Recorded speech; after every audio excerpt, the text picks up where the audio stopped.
That's right. Did you watch closely? The one that wasn't summoned was D, Ultraman Agul. Ultraman Tiga, Dyna, and Gaia are the so-called TPG of the Ultra Heroes. And these three are really popular, I'll tell you what.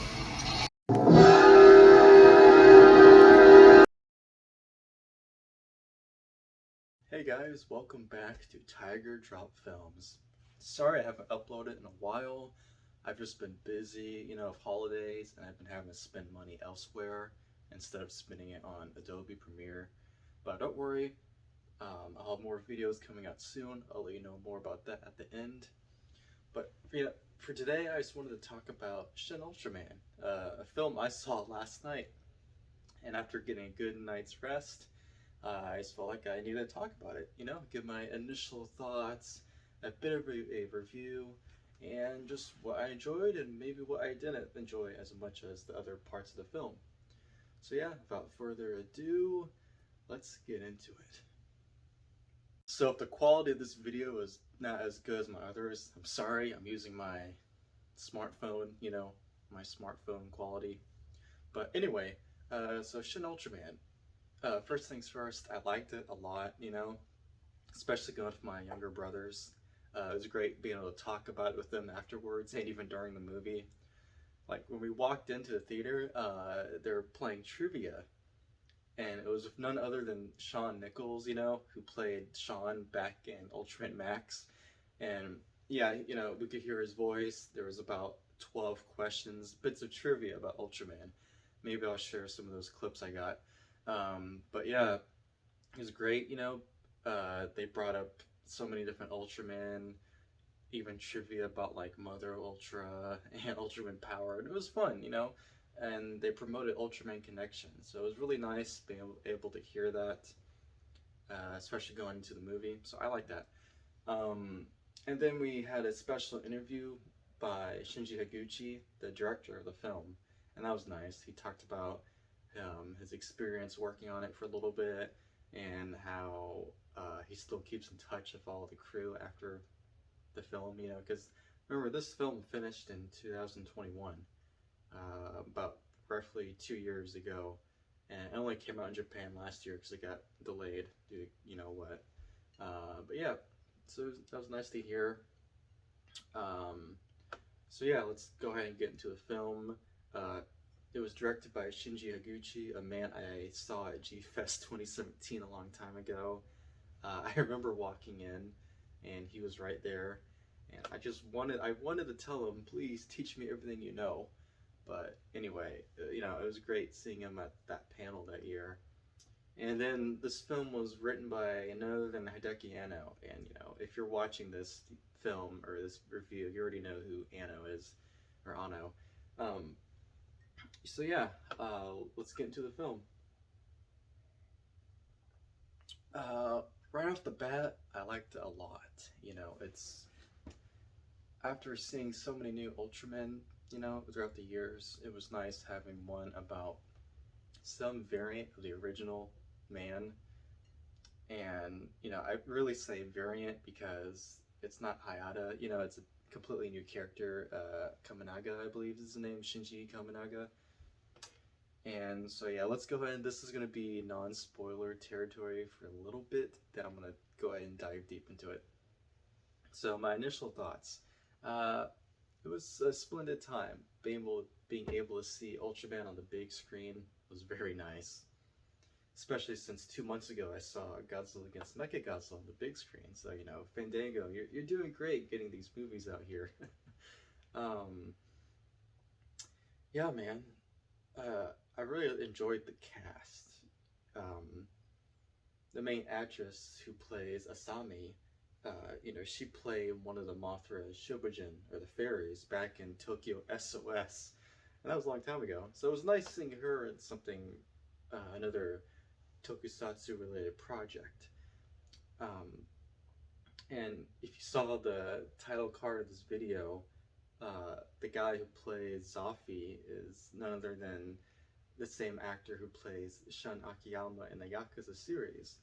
And the actor who plays Mephiles plays Jun Kuwana in Lost Judgment. So, you know, I had to get that out there. I was really happy to see those two actors again. Um, yeah, overall, the special effects were great. I really enjoyed them. They didn't really go for realism. They went for more of a fantastical approach, which I think works if you're doing tokusatsu. Um, yeah, the score was fantastic. Lots of original tracks returned. And by that, I mean original tracks in the first Ultraman show by Kunio Miyachi. If you saw my last video, you know um, I brought up the music a lot. Yeah, it was basically rearrangements from my knowledge of the original themes. And so while the composer who usually works with Ano, Shiro Sagasu, I believe is his name, he rearranged the original Miyachi themes, which was really splendid. And he also brought in his own themes to the table. And there's just one track called Out of Body. And, you know, the fight it plays during is incredible. The build up, the chorus and the song, the lyrics, and it even turns to an EDM track, which is really funny considering one of the antagonists is from a Yakuza game. So that was a nice surprise. The editing is great. Yeah, you know, it falls in line of Shin Godzilla. But remember, this is a Shinji Higuchi film, so it's gonna have more of his trademark stuff, like maybe Sutsi and the Gamera trilogy when it comes to effects, or the Attack on Titan films. Um, but yeah, I really liked the editing of this film. It was snappy, it was brisk, and while that may be a detriment to the overall pacing, I'll get into that in the spoiler territory. But yeah, it was a pretty film to look at. The action was vivid, it was clear, it was mostly in the day. And I will say this, from all the fight scenes in the film, none of them felt the same. And that is an accomplishment, you know. There's one flying battle, there's a few kaiju battles, but even those felt different from each other.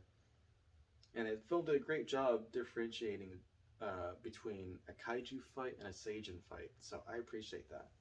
And of course, the final fight, I'll just save that for later. But when it comes to the final opponent, I got spoiled on it early from the game Godzilla Battle Lines, the mobile game. You know, when I saw, you know, who in that game, I was like, oh, hello, my white knight.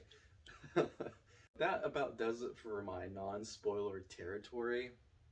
I think if you're new to the series or just interested in this film, go check it out.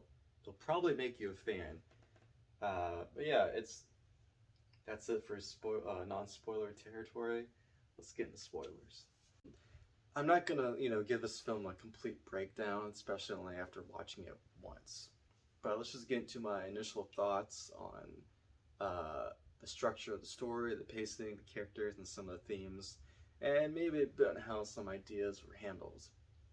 So first things first, let's talk about Ultraman himself, who we now know this Ultraman's real name was Lipia, I believe, according to Zoffy, but that was a cool touch. So I think I really like what they're going for in the film, with us not really knowing if Ultraman was in charge of Kaminaga's body, or if it was maybe they were a joint, you know, fused together. Because we really don't know who Shinji Kaminaga was anyway, because he died so quick, a bit like Hayata in the original show. So maybe they were going for that. But then we get, you know, throughout the film, we kind of see less and less of Kaminaga in like the first half, right?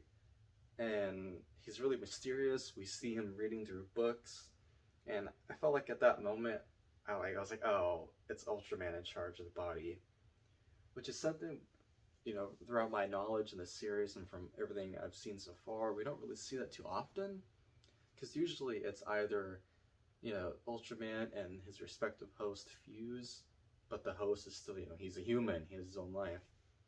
Or like with Ultra 7 and Moriboshi, it's an Ultra creating a human body. But this film's unique. It's a bit of a mix of the two, I would say.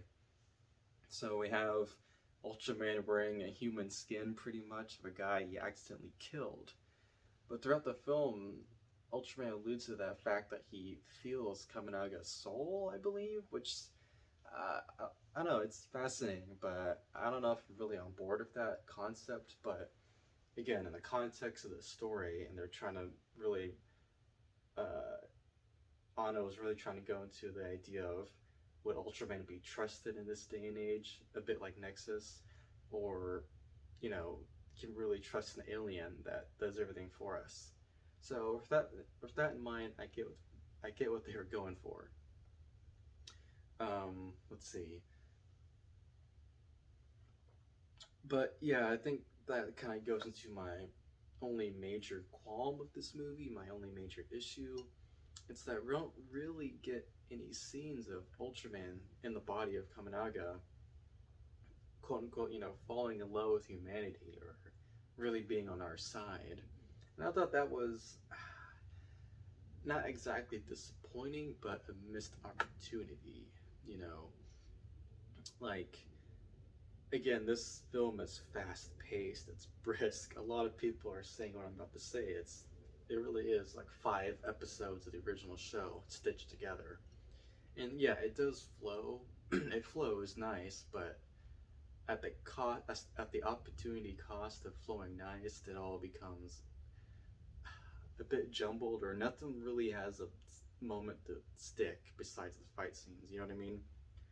Like, we go from having Zerob manipulate humanity to having another alien, Mephiles, already making deals with humanity. So I don't know, that felt kind of off. But yeah, I think if the film focused more on Kaminaga, or even just Ultraman in his body, like he already knows who Zerub was, and his connection to Asami, the main female lead, like it felt way too quick, or it felt like we were missing some chunk of the story. Like, yeah, again, the whole Zero plot.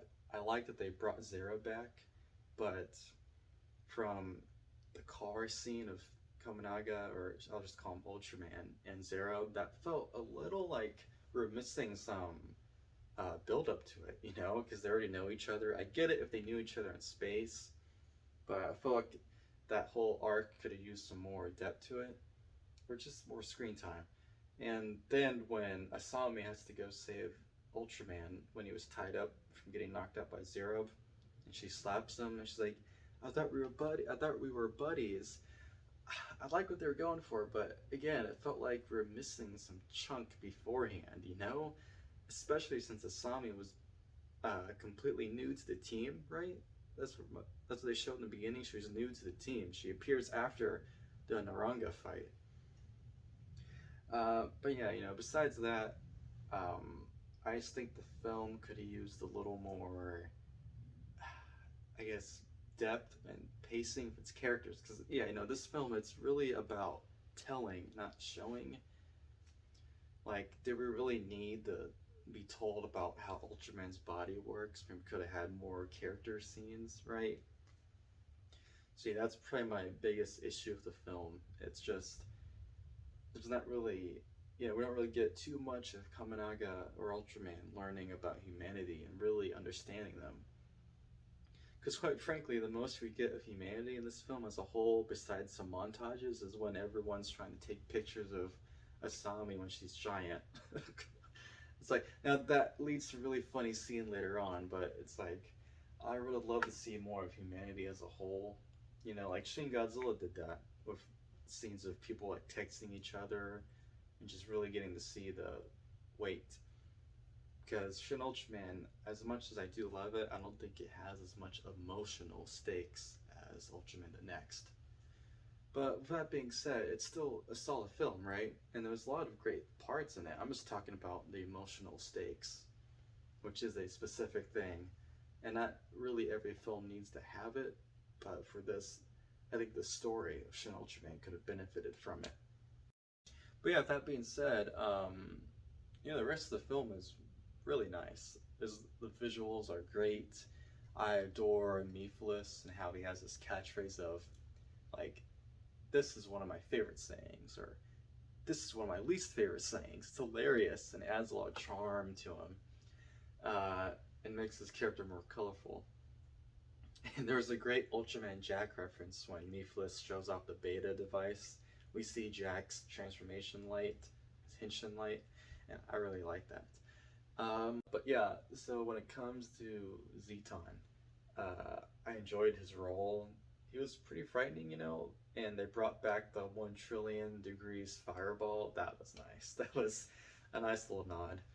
Um, yeah, like there's in that last half of the movie, there's some really nice discussions about humanity, like our free will, or if humanity is worthless or not. And that's probably where the film really interested me the most with its character dynamics, whether it's from a little bit of Zero talking about how he thinks humanity can be used like cattle and manipulated, or Mephiles and Ultraman talking at the playground or the bar. Some really nice character bits. We get to see the different views on humanity, and I think it really grows Ultraman himself and why he's doing what he does. Um, and of course, it's Zoffy. Zoffy is an antagonist, but he's not a bad guy. Uh, Zoffy, from what he feels like Zoffy, right? He's the guy that follows the rules. There's a reason with the Showa series, he was the guy that took pictures of the Ultra Brothers, but he was never in the pictures himself because he's that guy. But yeah, I liked his role in this film. He was pretty cool. His final, like, there's a part where when Ultraman gets defeated by Zeton, he's falling through the atmosphere, and Zoffy appears and starts telling him, please, like, quit fighting, come back home. It's a little bit of a nice little, like, he's trying looking out for one of his own people. But when humanity defeats Zeton by helping Ultraman out, and Zoffy's like, oh, maybe I was wrong after all. That was really nice. It's, again, when the show, or when the film is remaking, or should I say reimagining and recontextualizing elements from the original show, it's really nice, and it's fresh, and I love it. When it comes to humanity's role in this film, like when Taki, he's like, when it's revealed that the Prime Minister is not going to tell Japan that the Earth is going to get blown up by Zeton, or, so the Science Patrol, Captain Tamura, Taki, they're all like, this is worthless, like, humanity's worthless, what are we going to do? And there's like, there's nothing we can do about this. I really liked it when the film touched on that, because in the day and age we're living in, a lot of people are just, they don't think humanity is worthless, or they don't think humanity is worth anything. And it's sad to see in real life, but I'm glad the film touched on it a little bit. So yeah, guys, that does it for my quick review of Shin Ultraman. I would love to, see it again and maybe break it down more and more in depth on some scenes I liked. But with that being said, thanks for watching. Now I'm going to talk about some plans I have for the future of this channel. Of course, I got more Ultraman videos in the pipeline. I've written some, I got footage for some already, and I just have the ideas, written down somewhere. Like, you can expect one on Ultraman Orb Origin to be coming out this year, and some other cool Ultraman videos. Maybe I will do a new inspiring music video, since a lot of you guys like that, and I appreciate that so much. And I have one in the pipeline I've been working on. It's called Rewriting Godzilla vs. Kong 2021. Yeah, I feel like that would be a fun video. Just give my feedback and how I would try to recreate, okay, not recreate, but rewrite Godzilla vs. Kong, because that film is interesting. I can give my ideas for that all day, but there's so much missing out of that film that was definitely filmed that should have been in it. So yeah, that'll be a fun video to talk about. And maybe I'll post some short films I've been working on, like my own time, or some voice acting goofy stuff, But yeah, I got some more stuff that's gonna be coming out. A lot of videos are already like, they're on my laptop. I just need to finish them. But there might be some breaks in between just because I'm gonna be busy. But thank you guys for watching my videos, and stay tuned, and please stay safe.